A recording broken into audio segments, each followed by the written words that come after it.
உங்களோட வகுப்பில் சுரேஷ் என்ற ஒரு மாணவனும் ரமேஷ் என்ற ஒரு மாணவனும் இருக்கிறான்னு வச்சுக்கொள்வோம். சுரேஷ் என்றவர் ஒழுங்காக வகுப்பில் வந்திருப்பார், பாடங்களை கவனிப்பார், மற்ற நேரங்களில் கிரிக்கெட் மேட்சுக்கு போவார், மற்ற எக்ஸ்ட்ரா கரிக்குலர் ஆக்டிவிட்டி எல்லாம் செய்து கொண்டிருப்பார். தான் புத்தகங்களை எடுத்து வச்சு படிக்கிறதுன்றது குறைவான நேரம். ஆனால் ரமேஷ் என்றவர் எந்த நேரமும் புத்தகத்தை படித்து கொண்டே தான் இருப்பார், வகுப்பிலே இருப்பார், வேறு ஒரு விடயங்களும் செய்ய மாட்டார், ஆனால் வாசித்து கொண்டே படித்து கொண்டே இருப்பார். ஆனால் எக்ஸாமுக்கு பிறகு ரிசல்ட்ஸை பார்க்கல சுரேஷுக்கு விளையாடி கொண்டு திரிகிறவர், ஆனால் கொஞ்ச நேரம் தான் படிக்கிறவருக்கு ரிசல்ட்ஸ் நல்லா வருது, இவருக்கு அந்த அளவுக்கு ரிசல்ட்ஸ் நல்லா வரையில. இதை பற்றி நாங்கள் என்னென்ன இருக்கா பார்ப்போம். உங்களோட வாழ்க்கையில் நடந்த சில விஷயங்களை இப்போ நாங்கள் மீட்டு பார்ப்போம். நீங்கள் ஒரு பரீட்சை மண்டபத்தில் இருக்கிறோம்னு வச்சுக்கொள்வோம். உங்களுக்கு பரீட்சை தாள்கள் தரப்படுகின்றன, நீங்கள் கேள்வியில் வாசிக்கிறீர்கள், வாசிச்சு கொண்டு போகேக்க அதுக்குரிய விடையை யோசிச்சு எழுதுவோம்னு யோசிச்சா வார மாதிரி இருக்கு விட, ஆனால் அந்த நேரம் உங்களால் எழுத முடியல. பிறகு பரீட்சையில் எழுத முடியாத எழுதுறது எல்லாத்தையும் எழுதி கொடுத்துட்டு நீங்கள் வீட்டை போகிறீங்க. வீட்டை போய் வேறு வேலை ஏதாவது செய்து கொண்டு இருக்கேக்க திடீரென்று அதுக்கான விட உங்களுக்கு ஞாபகத்தில் வருது. அதே மாதிரி சில பேர் இந்த பாடசாலையில் படித்து அப்படி வாராக்கள், சில பேர் வாழ்க்கையில் நல்ல முன்னேற்றமாகவும் சில பேர் வாழ்க்கையில் முன்னேற்றம் இல்லாத போகிற இந்த பரீட்சைகள் சம்பந்தமாக அவற்றுக்கு மிக முக்கியமாக பரீட்சையில் நாங்கள் பார்க்குற விஷயம் இந்த ஞாபக சக்தி. அதாவது இந்த ஞாபக சக்தி என்றது என்னென்னு சொன்னால், எங்களுக்கு பரீட்சையில் நல்ல புள்ளி எடுக்கணுமோ அல்லது வாழ்க்கையில் முன்னோறணுமோ என்று சொன்னால் சரியான தகவல்களை சரியான நேரத்தில் சரியான விதத்தில் பயன்படுத்துறது தான் தங்கி இருக்கு. அப்போ இந்த ஞாபக சக்தி, இந்த சரியான தகவல்களை சேகரித்து வச்சிருக்கிறது எப்படி, எங்கே சேகரித்து வைக்குது, அதை நாங்கள் எவ்வாறு அதை நாங்கள் இம்ப்ரூவ் பண்ணலாம், இம்ப்ரூவ் பண்ணி நாங்கள் வாழ்க்கையில் பரீட்சையில் முன்னேறலாம் அல்லது நல்ல புள்ளிகள் எடுக்கலாம் என்று பார்க்கறது தான் இந்த காணொலி. இப்போ நாங்கள் இந்த ஞாபக சக்தி எங்கே இருக்குது என்றதை பற்றி பார்ப்போம். அதாவது anatomy அல்லது ஸ்ட்ரக்சர் ஆஃப் த மெமரி. உங்களுக்கு தெரியும், ஒரு விஷயத்தை நீங்கள் மீட்டு பார்க்க இல்லை ஞாபகம் கொண்டு வரைக்க உங்களுக்கு ஞாபகத்துக்கு வராட்டி நாங்கள் சாதாரணமாக அப்படி தலையே சொல்லியிருந்தாங்களே என்ன. அதாவது எங்களோட மூளைக்குள்ள தான் ஞாபக சக்தி இருக்கின்றது எங்களுக்கு பொதுவாக தெரியும். மூளை நிறைய நரம்பு கலங்களால் ஆக்கப்பட்டிருக்கு. இந்த ஒவ்வொரு நரம்பு கலமும் ஒன்றோடொன்று தொடர்பு கொண்டு ஒரு முடிச்சு மாதிரி உருவாகிறது தான் ஞாபக சக்தி. இப்போ உதாரணத்துக்கு ஒரு யானையை நீங்கள் ஞாபகம் வச்சிருக்கிறீங்க என்றால் அதனுடைய கலர், அது சாம்பல் கலரில் இருக்கும், பெரிய உருவம், தும்பிக்கை இருக்கும், பிளிரும் என்று வெவ்வேறு நரம்புகள் ஒன்று சேர்ந்து யானை என்ற ஞாபகத்தை உங்களுக்கு வச்சிருக்கு. அப்போ மூளையில் நரம்புகளுக்கு இடையில் உருவாகிற இந்த முடிச்சு தான் எங்களுக்கு ஞாபக சக்தியாக இருக்கு. இனி இந்த ஞாபக சக்தி எவ்வாறு தொழிற்படுகிறது அல்லது எவ்வாறு உருவாகுதுன்னு பார்ப்போம். இதில் பல தியரிகள் இருக்குது. அதாவது பலவிதமாக இதை ஞாபக சக்தி எவ்வாறு உருவாகுது, எவ்வாறு தொழிற்படுதுன்னு பலவிதமாக ஆராய்ந்தாலும் நாங்கள் மிக இலகுவான ஒரு விஷயத்தை பார்ப்போம். இதில் ஞாபக சக்தி என்றது முதல் ஒரு தகவல் ரிஜிஸ்டர் பண்ணப்படணும். அந்த ரிஜிஸ்டர் பண்ணப்படுற தகவல் ரிட்டைன் பண்ணப்பட வேணும், சேமித்து வைக்கப்பட வேணும். சேமித்து வைக்கப்படுறது மட்டும் போதாது, ரிகால் பண்ணக்கூடியதாக இருக்க வேண்டும். இதுதான் ஞாபக சக்தினா பொதுவான தொழிற்பாடு. ஏதாவது ஒரு தகவல் எங்களுக்கு முதல் மூளையில் ரிஜிஸ்டர் பண்ணி ரிட்டைன் பண்ணி பிறகு அது இலகுவாக ரிகால் பண்ணப்படணும். கூட பரீட்சை மண்டபத்தில் ரிகால் பண்ணப்பட முடியாமல் இருந்தீங்கள், அப்போ ரிகால் பண்ணப்படக்கூடியதாக இருக்கும். இதை விளங்குறதுக்காக 3 படிநிலைகளில் இதை விளங்கப்படுத்துவார்கள். ஒன்று புலன் ஞாபக சக்தி என்று சொல்வது, புலன் ஞாபக சக்தி. மற்றது தொழிற்படு அல்லது தற்காலிக ஞாபக சக்தி. அடுத்தது நீண்டகால ஞாபக சக்தி. புலன் ஞாபக சக்தி என்றது சென்சரி மெமரி என்று சொல்வது. இப்போ நான் கதைச்சு கொண்டிருக்கிற இந்த விஷயம் நான் இப்போ ஒரு நிப்பாட்டின உடனே உங்களோட காதில் ஒரு மில்லி செகண்டுக்கு இந்த வாய்ஸ் எக்கோ பண்ணி கொண்டிருக்கு. இந்த வீடியோவை நீங்கள் ஒரு நிப்பாட்டினால் ஒரு உருவம் ஒரு மில்லி செகண்டுக்குள்ள போகும். அல்லது உங்களுக்கு யாரும் நுள்ளினால் ஒரு கொஞ்ச நேரம் அந்த நுள்ளின இருக்கு. இப்படி புலன்கள்ல இருக்கிற ஞாபக சக்தி தான், உருவாகிற ஞாபக சக்தி தான் புலன் ஞாபக சக்தி. இதுதான் ஏனைய எல்லா ஞாபக சக்திக்கும், அதாவது ரிஜிஸ்டர் பண்ணப்படுறதுக்கு அல்லது தொழிற்படு ஞாபக சக்திக்கு போகிறதுக்கான ஆரம்ப வாசல், இதுக்குள்ளால போகிற டேட்டா மட்டும்தான் அங்கால ரிட்டைன் பண்ணப்படும், ரிகால் பண்ணப்படும், அல்லது தொழிற்படு ஞாபக சக்தியில் இருந்து பிறகு நீண்டகால ஞாபக சக்திக்கு போகும். இந்த புலன் ஞாபக சக்தி எந்த அளவுக்கு எங்களுக்கு முக்கியமாக இருக்குன்னு சொன்னால், இப்போ உதாரணத்துக்கு பார்த்தோம்னா, நீங்கள் இந்த காணொலியை கேட்டு பார்த்து கொண்டிருக்கின்ற சந்தர்ப்பத்தில் ஃபேன் ஓடுற சத்தம் கேட்டுக்கொண்டிருக்கும், அல்லது வெஹிக்கிள் ஏதாவது போனால் அதோட ஹோன் சத்தம் ஏதாவது இருக்கும், சமையல் அறையில் நல்ல வாசனையான சமையல் இருந்தால் அந்த வாசம் வந்து கொண்டிருக்கும். அந்த வகையில் இந்த என்வாயர்மெண்டில் சூழலில் எக்கச்சக்கமான டேட்டா நிறைய வந்து கொண்டிருக்கு. இதில் எந்த டேட்டாவை நாங்கள் அட்டென்ஷனாக பார்க்குறோமோ, ஃபோக்கஸ் பண்ணி பார்க்குறோமோ, அந்த டேட்டா மட்டும்தான் உள்ளுக்கு எங்களுக்கு மூளைக்குள்ளே போகும். மூளைக்கு போகிற டேட்டா தான் அங்கால மற்ற படிநிலைகளுக்கு போய் சேர்ந்து நீண்டகால ஞாபக சக்தியிலிருந்து எங்களுக்கு பயன்படுத்தக்கூடியதாக இருக்குது. அதுக்கு மிக முக்கியமாக அதை நாங்கள் இம்ப்ரூவ் பண்ணணும் என்றால் எங்களுக்கு அட்டென்ஷன் இருக்கணும் அந்த இடத்துல, அதாவது ஃபோக்கஸ் இருக்கணும் அந்த இடத்துல, ஃபோக்கஸ் இருக்கணும். உதாரணத்துக்கு வகுப்பில் ஆசிரியர்கள் உங்களுக்கு சொல்லுவினோம், கவனிங்கோ கவனிங்கோ பிள்ளைகள் கவனிங்கோ, அதாவது அட்டென்ஷன் இருக்கணும் அங்கே, அப்போ தான் அவர் படிப்பிக்கிறது எங்களோட மூளைக்குள்ளே வரும். ஆகவே கவனித்தல் என்பது மிக முக்கியமானது. உங்களுக்கு தெரியும், ஒரு வீடியோ கேமரா வேலை செய்து கொண்டு இருக்குது, இப்போ வேலை செய்து கொண்டு இருக்குன்னு சொன்னால் அது இப்போ இதில் இருக்கிற எல்லாத்தையுமே அதில் அதுக்கு ஸ்பெக்ட்ரத்துக்குள்ளே இருந்தாலும் எதுக்கு ஃபோக்கஸ் பண்ணி வச்சிருக்கிறோமோ அதுக்கு அந்த தகவல் தான் அதுக்கு போயிருக்கும். அது மாதிரி தான் நாங்களும் எங்களோட கவனத்தை குவிக்கிற டேட்டா தகவல் மட்டும் போகும். ஆகவே இதுதான் எங்களோட ஞாபக சக்தியை இம்ப்ரூவ் பண்ணுறதுக்கான முதல் படி. இது இல்லையாண்டா ஒன்றும் நடக்காது. ஆகவே நாங்கள் வகுப்பறையிலையோ அல்லது படிக்கிற எந்த இடத்துலையோ எங்களோட கவனம் அந்த இடத்துல இருக்க வேணும். கவனம் எப்போ இருக்கும் என்று சொன்னால், இந்த விஷயம் எங்களுக்கு கட்டாயம் தேவை என்று நாங்கள் உணர்கிற பொழுது கட்டாயம் அந்த இடத்துல போகும். உதாரணத்துக்கு நான் இப்போ சொல்லி கொண்டிருக்கிற விஷயம் ஏஎல் டெஸ்ட்டில் 2 MCQ கட்டாயம் இதில் வரும் என்று சொன்னால் நீங்கள் கட்டாயம் இதை வடிவாக பார்ப்பீங்க. அப்போ பர்பஸ், ஒரு தேவை இருந்தால் அந்த இடத்துல எங்களை ஃபோக்கஸ் போகும். மற்றது ஒரு அட்ராக்டிவான விஷயங்களில் எங்களுக்கு கவனம் போகும். உங்களுக்கு தெரியும், ஒரு விஷயத்தை நாங்கள் கவனிக்கணுமெண்டா எங்களுக்கு வில் பவர் வேணும். வில் பவருக்கு சக்தி தேவை. சக்தி இருந்தால் தான் வில் பவர் வேலை செய்யும்.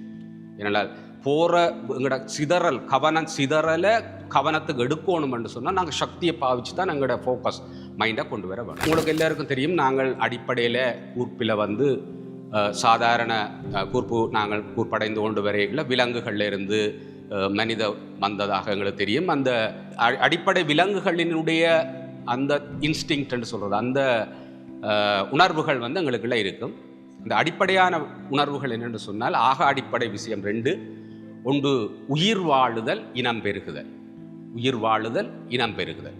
இந்த 2க்கும் உரிய டேட்டாவை நாங்கள் எந்தவித வில் பவரும் இல்லாமல் ஆட்டோமேட்டிக்காக எங்களோட கவனம் சிதறும்.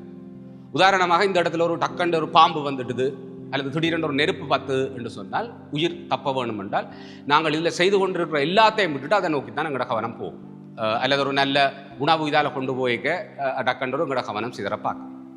அதே மாதிரி இனம் பெருகுதல் என்று சொல்லிக்க ஒரு எதிர்ப்பாளினர் போகின்ற பொழுது எங்களை அறியாமல் எங்களோட கவனம் அந்த இடத்த போகிறதும் தவிர்க்க முடியாது. ஆனால் இப்படியாக போகாமல் நாங்கள் எங்களோட கவனங்களை கொண்டு வந்தால் தான் அடுத்த லெவலான ரிஜிஸ்ட்ரேஷன் நடந்து அங்கால ரிட்டைனுக்கு போகும், தொழிற்படு ஞாபக சக்திக்கு போய் அந்த தகவல் அங்கால போகக்கூடியதாக இருக்கு.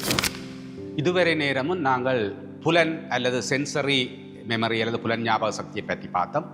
இனி இவ்வாறு புலன் ஞாபக சக்தியில் சென்சரி மெமரி வேலை செய்யக்க வார தகவல்கள் போகிற இடம் அடுத்த கட்டமான ஒர்க்கிங் மெமரி, இப்போ வேலை செய்து கொண்டிருக்கிற மெமரி அல்லது ஷார்ட் டேர்ம் மெமரி. அதன் கெப்பாசிட்டி குறைவாகவே ஷார்ட் டேர்ம் என்று சொல்லுவோம். இப்போ நீங்கள் ஒரு உதாரணமாக ஒரு கேள்வி பேப்பரை வாசிக்கிறீங்கன்னு சொன்னால், கேள்வியை வாசிக்கிறீங்கள், அப்போ பிளத்து வாசிச்சிங்கள் என்றால் சத்தத்துக்களால் போகும், அல்லது கண்ணால் வாசிச்சிங்கள் என்றால் கண்ணுக்களால் சென்சரி மெமரிக்களால் டேட்டா ஒர்க்கிங் மெமரிக்கு போகும். ஒர்க்கிங் மெமரிக்கு போன உடனே என்ன நடக்கும்னு சொன்னால், ஒர்க்கிங் மெமரி அது சம்பந்தமாக லாங் டேர்ம் மெமரி, நீண்டகால ஞாபக சக்தியில் சேமித்து வச்சிருக்கிற எல்லா தகவல்களையும் ஒர்க்கிங் மெமரிக்கு இழுக்கும். அதான் ரிகால் என்று சொல்கிறது. ரிட்டைன் பண்ணப்பட்டிருக்கிறத ரிகால் பண்ணி கேட்ட கேள்விக்கு ஏற்ற வகையில் அந்த இழுத்த சகல தகவல்களையும் ஒர்க் அவுட் பண்ணும், வேலை செய்து போட்டு அவுட்புட் கொடுக்கும். கேள்வி பேப்பர்ண்டா எழுதும், யாரும் கேள்வி கேட்டால் வாயால் வோக்கல் கோட்டால் அல்லது ஏதாவது மோட்டர், அதாவது எழுத்து அல்லது வாய்மொழி மூலமாக இந்த பதிலை சொல்லும். இப்படியாக நாங்கள் நித்திரையில் எழும்பியதிலிருந்து நித்திரைக்கு போகும் வரைக்கும் வேலை செய்து கொண்டிருக்கிறது தான் இந்த ஒர்க்கிங் மெமரி அல்லது ஷார்ட் டேர்ம் மெமரி. வாழ்க்கையில் முன்னேறின பெரும்பாலான ஆட்களுக்கு இந்த ஒர்க்கிங் மெமரின்ற கெப்பாசிட்டி கூட. நிறைய தகவல்களை எடுத்து நிறைய ஒர்க் அவுட் பண்ணி அந்த நேரத்தில் மற்றவர்களை விட அவர்கள் அவுட் பெர்ஃபார்ம் பண்ணுறது, அதாவது மேலதிகமாக தொழிற்படக்கூடிய ஆட்களாக இருக்கு. இதை இம்ப்ரூவ் பண்ணுறதுக்கு நாங்கள் என்ன செய்யறோம்னா மெயினாக 2 டெக்னிக்ஸ் பாவிக்கிறது வளமை. ஒன்று வந்து ரிஹர்சல்னு சொல்கிறது. உங்களுக்கு தெரியும், பெர்ஃபார்மிங் ஆர்ட்ஸ் செய்கிறார்கள், இப்போ டான்ஸ் மியூசிக் அல்லது அப்படி செய்கிறார்கள் வந்து ரிஹர்சல் பார்ப்பினோம். திரும்ப திரும்ப பார்க்க ஒர்க்கிங் மெமரியின் கெப்பாசிட்டி கூடிக்கொண்டு போகும். 2வது விடயம் வந்து அர்த்தமுள்ள துண்டுகளாக்குறது. பெரிய டேட்டாவை அர்த்தமுள்ள துண்டுகளாக்குறது, மீனிங்ஃபுல் சங்க்ஸ் என்று சொல்கிறது. உதாரணமாக பார்த்தீங்கன்னா இப்போ எங்களோட மருத்துவ பீடத்தினுடைய டெலிஃபோன் நம்பர் 0212222073 10 இலக்கங்கள். பொதுவாக இந்த ஒரு இதுவும் 10 இலக்கங்களாக இருக்கும். இந்த 10 பெரிய இலக்கத்தையும் தொடர்ந்து ஞாபகம் வச்சிருக்கிறது கஷ்டம். அப்போ மீனிங்ஃபுல் சங்க் என்றால் 0212222073 3 துண்டா பிரிக்கலாம். அப்போ 3 துண்டா பிரிக்க மீனிங், அதாவது 021 யாழ்ப்பாணம், 222 டெலிகாம், 273 தான் ஆக்சுவல் நம்பராக இருக்குது.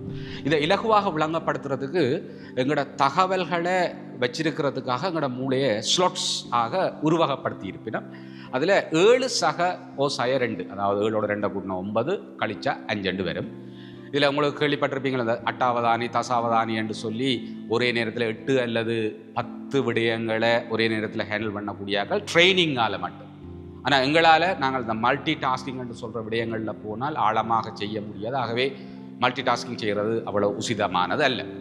இதை இன்னொரு விதமாக உருவகப்படுத்துகிறார்கள் என்னென்னு சொன்னால், ஒரு ஒக்டோபஸ் மாதிரி எங்களோட ஒர்க்கிங் மெமரியையும் அந்த ஒக்டோபஸின் 4-5 கைகள் மாதிரியாக இந்த ஸ்லாட்ஸை உருவகப்படுத்தி அது ஒவ்வொரு பந்தை எறிஞ்சு விளையாடுற மாதிரி ஒரு 4 பந்தை எறிஞ்சு விளையாடும். அப்போ அதில் எறிஞ்சு விளையாடக்கூடிய பந்துகள் எண்ணிக்கை 4 தான். ஆனால் கணக்க பந்துகள் எறிஞ்சால் எல்லா பந்தும் விழுந்துவோம். அதாவது கன விடயங்களை நாங்கள் ஞாபகத்தில் ஒரே நேரத்தில் ஒர்க்கிங் மெமரிக்கு ஒர்க் பண்ண வழி கிடைக்க ஒன்றையும் படிவாக செய்ய முடியாது. ஆனால் பந்துகள் எண்ணிக்கை 4 வச்சிருக்க வேணும். அதே நேரம் கணக்க தகவலையும் வச்சிருக்கணும் என்றால் ஒவ்வொரு பந்தையும் பெருசாக்க வேணும். இதுதான் சங்கிங்னு சொல்கிறது. இப்போ ஆரம்பத்தில் நாங்கள் காரோட பழகிறாக்களுக்கு தெரியும், ஏபிசி என்று சொல்லி ஒவ்வொன்றா ஆக்சலரேட்டர், பிரேக், கியர், கிளச்சன் ஒவ்வொன்றா தனித்தனியாக வச்சுனாங்க. பிறகு எல்லாத்தையும் உண்டா சேர்ந்து கார் ஓடுறது ஒரு தனியொரு பந்தாக நாங்கள் மாற்றிவிடுவோம். ஆகவே இந்த ஒர்க்கிங் மெமரி கெப்பாசிட்டியை கூட்டுறதன் மூலம்தான் நாங்கள் பெரும்பாலான வெற்றிகளை சாதிக்க முடியும். அதுக்கு 2 முக்கியமான விடயங்கள் பார்த்துறாங்க. ஒன்று ரிஹர்சல் பார்க்குறது, மற்றது மீனிங்ஃபுல் சங்க். அந்த மீனிங்ஃபுல் சங்கில் இன்னொரு உதாரணம் வந்து என்னென்னு சொன்னால், இந்த செஸ் விளையாடுறது. செஸ் விளையாடைக்க ஒவ்வொரு மூவையும் ஒவ்வொரு சங்காக வச்சிருக்கிறது. ஒவ்வொரு தனித்தனியோ இது அப்படின்னு தனித்தனியாக வச்சிருக்காமல் ஒவ்வொரு சங்காக மூளைக்க வச்சிருப்பார். ஆகவே இந்த வகையில் தான் நாங்கள் எங்களோட ஷார்ட் டேர்ம் மெமரி அல்லது ஒர்க்கிங் மெமரி இதனுடைய கெப்பாசிட்டியை இம்ப்ரூவ் பண்ணி லாங் டேர்ம் மெமரிக்கு தகவலை அனுப்புகிற லாங் டேர்ம் மெமரி சேமிக்கிறதுக்கும் நாங்கள் பெர்ஃபார்மிங், அதாவது எந்த விதமான செயற்பாட்டை செய்கிறதுக்கும் இந்த ஒர்க்கிங் மெமரி கெப்பாசிட்டி தேவை. இப்போ நாங்கள் நீண்டகால ஞாபக சக்தியை பற்றி பார்ப்போம். 2024 ஆண்டு ஆகஸ்ட் மாதம் 28ஆம் தேதி உங்களுக்கு என்ன ஞாபகம் வருதுன்னு சற்று யோசிச்சு பாருங்க, ஒரு 5 செகண்ட். பெரும்பாலான நாட்களுக்கு ஒரு பர்த்டே அல்லது ஒரு பரிசு பெற்றது அல்லது யாரும் பேசினது, ஒரு ஆக்சிடென்ட் நடந்தது அல்லது ஒரு மரணம் நடந்தது, இப்படியான உணர்வு பூர்வமான விஷயங்கள்லாம் எங்களுக்கு டக்குன்னு ஞாபகத்தில் வரும். ஆகவே முதலாவது விடயம், நீண்டகால ஞாபக சக்தியில் நிற்கிறது வந்து பெரும்பாலும் உணர்வு பூர்வமான விஷயங்கள். அப்போ நாங்கள் படிக்கைகளையும் வந்து அந்த கற்றலை வந்து ஓரளவுக்கு உணர்வு பூர்வமாக கற்கின்ற பொழுது நீண்டகால ஞாபகத்துக்கு போகும். எப்படி உணர்வுபூர்வமாக கற்கிறது? இதை நான் படித்தா நல்ல நிலைக்கு வரலாம், நான் நல்லா இருக்கலாம், மற்றவர்களுக்கு உதவி செய்யலாம், இப்படி நல்ல உணர்வுகளோட கற்கின்ற பொழுது எங்களுக்கு நீண்டகால ஞாபக சக்திக்கு போகும். 2வது விடயம், உங்களோட அம்மா என்று சொல்கின்ற பொழுது ஒரு மில்லி செகண்டுகளில் உங்களுக்கு ஞாபகம் வர்றது அவனுடைய உருவம். பிறகு அவன் அன்பு, பாசம், உணவு, அதாவது உணர்வுபூர்வமான விஷயங்கள் பிறகு வரும். ஆனால் உடனே வர்றது இமேஜ், அதாவது உருவம் தான் வரும். ஆகவே உணர்வுபூர்வமாக கற்பதோடு நாங்கள் எங்களோட தகவல்களை படங்களாகத்தான் எங்களோட மூளை ஞாபகம் வச்சிருக்கும். ஆகவே நாங்கள் படங்களாக அல்லது ஒரு ஹைலைட் பண்ணியோ இப்படியான விடயங்கள் செய்தால் தான் நீண்டகால ஞாபக சக்தி. பெரும்பாலும் நாங்கள் நீண்டகால ஞாபக சக்தி அனுப்புவதற்கு செய்கின்ற விடயம் திருப்ப திருப்ப படித்தல், வாய்ப்பாடு பாடமாக்குறது போல 2-2-2-2-2 என்று வாய்ப்பாடு பாடமாக்குவது போலத்தான் நீண்டகால ஞாபக சக்திக்கு நாங்கள் தகவல்களை அனுப்பி கொண்டிருப்போம். ஆனால் இது ஒரு ஷெலோ மெமரி என்று சொல்றது. கொஞ்ச காலம் திருப்பி பாவிக்காம விட்டால் இந்த மெமரி அழிந்து போகும். அப்போ டீப் லேர்னிங்குக்கு போகணும் என்று சொன்னால் அசோசியேஷன் என்று சொல்றது ஒன்றோடொன்று தொடர்பு படுத்தி படித்தல், ஒன்றோடொன்று தொடர்பு படுத்தி படித்தல். நான் முதலே பார்த்து நாங்கள் எங்களுக்கு இந்த ஒன்றோடொன்று தொடர்பு பட்டுத்தான் எங்களுக்கு ஞாபக சக்தி வருது. அப்போ எவ்வளவுக்கு எவ்வளவு தொடர்பு படுத்தி வச்சிருக்கிறோமோ அந்த அளவுக்கு ஒன்றுக்கால நாங்கள் அதை ரிகால் பண்ண முடியாட்டி மூளை மற்றது கால ரிகால் பண்ணும், அதுக்கும் முடியாட்டி இன்னொன்று கால ரிகால் பண்ணும். ஆகவே நீண்ட காலத்தில் சேமிக்கு வைக்கப்படுறது மட்டும் இல்லாமல் ரிகால் பண்ணுறதும் உடனடியாக செய்யக்கூடியதாக இருக்கும் இந்த அசோசியேஷனால். இந்த அசோசியேஷனை தான் இந்த மெனோமிக்ஸ் என்று சொல்கிறோம். அதாவது நாங்கள் அந்த காலத்தில் படிக்கின்ற பொழுது ஹி லிசன் டு பிபிசி, நீயும் நானும் மக்கள்னு சொல்லி ஆவர்த்தன அட்டவணையை பாடமாக்கி வச்சிருந்திருப்போம், ஒன்று கொண்டு தொடர்படுத்தி மெனோமிக்ஸ் என்று சொல்கிறது.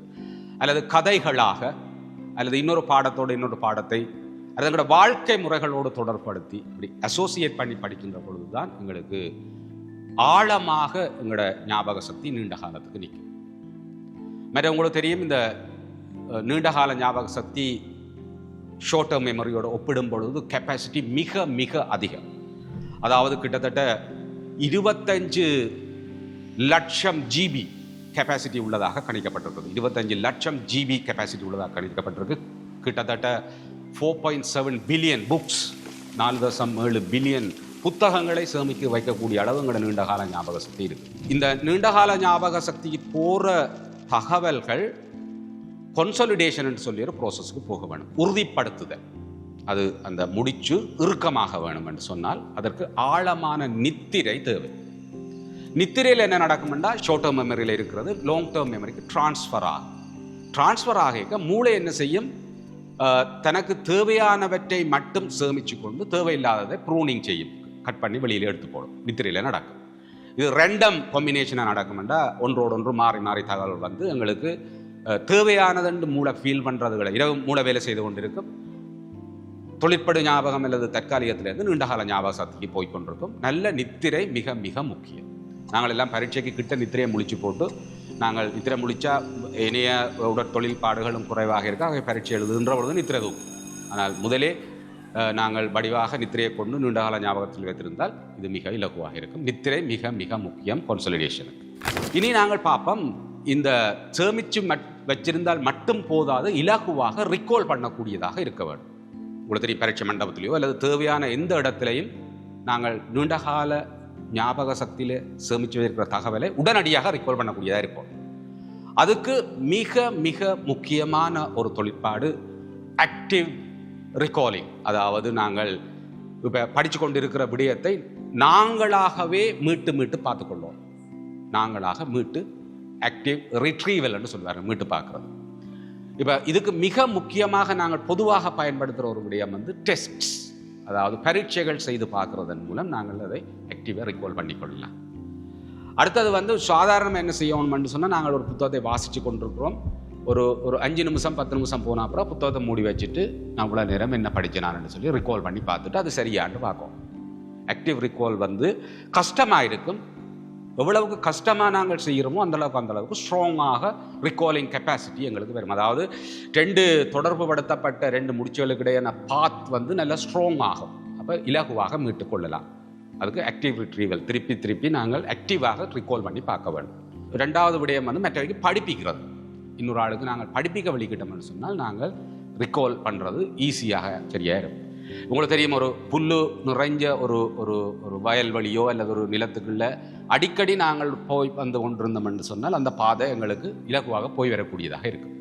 இப்படியாக ரிட்ரீவல் செய்கிறதுக்கு தேவையான நேரம் உடனடியாக மீட்டுக்கொள்கிறதுக்கு ஆக்டிவ் ரிட்ரீவல், அதாவது திருப்பி எடுத்துக்கொள்வது நாங்களாக செய்து பார்க்க வேண்டும். அடுத்தது இன்னொரு ஆளுக்கு படிப்பிச்சு பார்க்க வேண்டும். இது 2 செய்தால் எங்களுக்கு புலன் ஞாபக சக்தியை வடிவாக பயன்படுத்தி ரிஜிஸ்டர் பண்ணி ரிட்டைன் பண்ணுறோம் ஞாபக சக்தியில், லாங் டேர்ம் மெமரியில். பிறகு திருப்பி ஈஸியாக ரிகால் பண்ணக்கூடியதாக இருக்கிறதுக்கு இவ்வளவு நேரமும் என்ன டெக்னிக்ஸை பாவிக்கலாம்னு சொல்லி பார்த்தோம். இனி நாங்கள் இவ்வளவு நேரம் ஞாபக சக்தியை பற்றி பார்த்தனாங்க. இனி மறதியை பற்றி பார்ப்போம். பொதுவாக இன்றைக்கு நாங்கள் ஒரு மணித்தியாலம் படித்த விடயம் நாளைக்கு ஒரு கிட்டத்தட்ட 20% தான் ஞாபகம் நிற்கும். அடுத்தடுத்த நாட்களில் குறைஞ்சு கொண்டே போயிடும். ஆனால் உண்மையில் மறதி என்றது ஒரு நல்ல விஷயம். எங்களுக்கு நடந்த கூடாத விஷயங்களை எல்லாம் நாங்கள் மறந்து போகாமல் இருந்தோம்னு சொன்னால் அதையே நினைச்சு எங்களுக்கு டிப்ரெஷனாக எல்லாம் வந்துடும். ஆனால் பரீட்சை அல்லது சாதாரண விடயங்களை நாங்கள் செய்கிறதுக்கு இந்த மறக்கூடாது. அப்போ இதை தடுக்கிறதுக்கு என்ன செய்யலாம் என்ற ஆராய்ச்சிகளில் கண்டுபிடிச்சது என்னன்னு சொன்னால், இன்றைக்கு நாங்கள் ஒரு மணித்தியாலம் படித்த விடயங்களை நாளைக்கு ஒரு 10 நிமிடம் மீட்டு பார்க்க வேண்டும். இந்த மீட்டு பார்க்குறன்றது முக்கியம் என்னென்னா, சும்மா வாசித்து கொண்டு போக எல்லாம் தெரிகிற மாதிரி இருக்கு. ஆனால் ஆக்டிவாக நாங்கள் அதை மூடி வச்சுட்டு நாங்களாக ரிகால் பண்ணி பார்க்க வேண்டும். ஏன்னா எங்களோட மூளை எங்களை இலகுவாக காட்டும். என்னென்னு சொன்னால், ஆக்டிவ் ரிகாலிங்குக்கு சக்தி தேவை. மூளை ஏழுமான அளவுக்கு எங்களோட உயிர் வாழ்கிற மற்ற வேலைகளுக்கு சக்தியை ப்ரிசர்வ் பண்ண விரும்புமே தவிர இந்த இப்படியான வேலைக்கு லேசில் பாவிக்க விடாது. ஆனால் நாங்கள் வில் பவர் அல்லது இதில் பாவித்து ஆக்டிவ் ரிகாலிங் செய்யக்குள்ள தான் உண்மையான எங்களுக்கு அந்த மீட்டல் சரியான முறையில் இருக்குது. அப்போ முதல் நாள் படித்ததை அடுத்த நாள் 10 நிமிஷம், அடுத்த கிழமை ஒரு 5 நிமிஷம், அடுத்த மாதம் ஒரு 3 minutes, 3 மாதம் 6 மாதம், அடுத்த நாள், அடுத்த கிழமை, அடுத்த மாதம், 3 மாதம் 6 மாதத்தில் அவ்வளோத்தையும் ஆக்டிவாக ரிகால் பண்ணினோம்னு சொன்னால் லைஃப் லாங்காக ஞாபகம் நிற்பதாக ஆராய்ச்சிகள் கூறுகின்றது. இவ்வளவு நேரமும் நாங்கள் sensory memory, working memory, long term மெமரியை பற்றியும் எவ்வாறு இம்ப்ரூவ் பண்ணலாம் என்றும், மறதியை தடுக்கிறதை பற்றியும், கான்சலிடேஷனை பற்றி, ரிகால் பண்ணுறதை பற்றியெல்லாம் பார்த்துனாங்க. இதெல்லாம் ஸ்பெசிஃபிக்கான டெக்னிக்ஸாக இருந்த போதிலும் ஜென்ரலான எங்களோட பாடியின் நன்னிலைமை மிக மிக முக்கியம். அப்போ நல்ல பேலன்ஸ் டயட் இருக்கணும். நல்ல பேலன்ஸ் டயட்டான சாப்பாடு, மற்றது எக்ஸசைஸ், ஸ்ட்ரெஸ் இல்லாமல் இருக்க வேணும், மற்றது எங்களுக்கு நல்ல ஸ்லீப் இருக்க வேணும். இவ்வளத்தை பற்றியும் நாங்கள் தனித்தனியாக சின்ன சின்ன வீடியோக்களில் பார்ப்போம். இவ்வளவும் ஓவராலாக எங்களுக்கு இருக்க வேணும். இருந்தால் தான் எங்களோட ஞாபக சக்தி நல்ல நிலையில் தொழிற்படும். இப்போ எங்களுக்கு படிக்கிறத பற்றி நாங்கள் பார்க்க ஸ்டடிங் ஹார்ட் என்று இருக்குது, ஸ்டடிங் ஸ்மார்ட் என்று இருக்குது. சில பேர் கஷ்டப்பட்டு படிக்கிறோம் என்று சொல்லிக்கொண்டு கரை நேரம் இருந்து படித்து கொண்டிருப்பார்கள். மற்றாக்கள் ஸ்மார்ட்டாக படித்து கொண்டு விளையாடி கொண்டு திரிவார்கள். அவர்கள் தங்களை அறியாமல் இந்த டெக்னிக்கை பாவிச்சிருப்பினம் விளையாடி கொண்டு திரிகிறார்கள். அந்த படிக்கிற நேரத்தில் மட்டும் அவன் இந்த ஃபோக்கஸ் சரியாக இருக்கும். இவர்கள் திறந்து வச்சுட்டு அங்கே ஃபிசிக்கலாக இருப்பினும் மைண்ட் எங்கேயெல்லாம் போய்கொண்டிருக்கும். இவர்கள் சரியான வகையில் தங்களை அறியாமல் இந்த டெக்னிக்ஸ் எல்லாம் பாவிச்சு தான் நல்ல புள்ளிகள் எடுத்திருக்க கூடும். இதில் இன்னொரு விடயம் உங்களுக்கு தெரிய வேணும். இந்த காம்பிடென்சி பயஸ்ன்னு சொல்கிறது. காம்பிடென்சி பயஸ் என்றால், எங்களுக்கு படித்து கொண்டிருக்கல நாங்கள் அந்த ஆக்டிவ் ரிகால் பண்ணாமல் டெஸ்ட் பண்ணி எங்களை பார்க்காம படித்து கொண்டு இருந்தோம் என்றால் படிக்க எங்களுக்கு எல்லாம் தெரியும் மாதிரி இருக்கும். ஆனால் சோதனையில் போயிருக்க அது எங்களுக்கு அது வராது, செய்ய முடியாமல் இருக்கும். அப்போ மூளை என்ன செய்யும்னு சொன்னால் 20 நிமிஷம் தான் அதால் கான்சன்ட்ரேட் பண்ணிடலாம். மேக்ஸிமம் 20 நிமிஷம். ஏன்னா தெரியும் உங்களுக்கு வில் பவர் வேணும் ஃபோக்கஸுக்கு, அதுக்கு சக்தி வேணும். அப்போ சக்தி 20 நிமிஷத்துக்கு மேலே போனோடனே அடினசின் அண்ட் கெமிக்கலும் உருவாகும். அப்போ நித்திர தூங்க வலிக்கிடும், சக்தி குறைஞ்சு கொண்டு போகும். அப்போ 20 நிமிஷத்தில் ஒரு சின்ன பிரேக் எடுக்க வேணும். பிரேக் எடுத்து ஒரு எக்ஸசைஸோ அல்லது ஒரு ரீஃப்ரெஷ் பண்ணுறது, ஒரு இயற்கை காட்சியில் பார்த்துட்டு திருப்பி படிக்கணும். அதுதான் அந்த விளையாடி கொண்டு திரிகிறார்கள். விளையாடி படித்து கொண்டிருப்பார்கள். சில பேர் அப்படியே சும்மா படிக்கிறோம்னு அந்த நேரம் மட்டும் இருக்குமே தவிர ஆக்சுவலாக அவை அதை கிராஸ் பண்ணின மாதிரி இருக்காது. அப்போ இதுதான் வித்தியாசம். சில பேர் நீங்கள் யோசிக்கலாம், நான் தொடர்ந்து அப்படியே புத்தகத்தை வாட்சி கொண்டு தானே இருக்கிறேன், என்னால் ரிசல்ட்ஸ் எடுக்க முடியலையே என்றால் இதுதான் அந்த வித்தியாசம். இந்த காணொலியில் நாங்கள் கற்றுக்கொண்ட மிக முக்கியமான விடயங்கள், sensory memory, working memory, long term மெமரியை இம்ப்ரூவ் பண்ணுறதுக்கு அட்டென்ஷன், ஃபோக்கஸ் இருக்க வேணும், பர்பஸ் இருக்க வேணும். சென்சரி மெமரி, ஒர்க்கிங் மெமரிக்கு நாங்கள் ரிஹர்சல் அல்லது மீனிங்ஃபுல் சாங்ஸ், லாங் டேர்ம் மெமரிக்கு எமோஷன், இமேஜஸ், ரிப்பிட்டிஷன், அசோசியேஷன் முக்கியம் என்றும், நல்ல டீப் ஸ்லீப் முக்கியம் கான்சலிடேஷனுக்கு என்றும், மற்றது ஆக்டிவ் ரிகாலிங் மிக மிக முக்கியம், ஆக்டிவ் ரிட்ரீவல் மிக முக்கியம் என்றும், மறதியை தடுக்கிறதுக்கு அடுத்த நாள், அடுத்த கிழமை, அடுத்த மாதம் இப்படி தொடர்ந்து படிக்கணும் என்று சொல்லியும் நாங்கள் இந்த காணொலியில் பார்த்தோம். இவ்வளவு டெக்னிக்கையும் நீங்கள் கடைப்பிடிப்பீர்களாக இருந்தால் நீங்களும் ஒரு மிகச்சிறந்த மாணவனாக, வாழ்க்கையில் வெற்றியாளனாக வருவீர்கள் என்று எதிர்பார்த்து உங்களை வாழ்த்தி விடைபெறுகிறேன். வணக்கம்.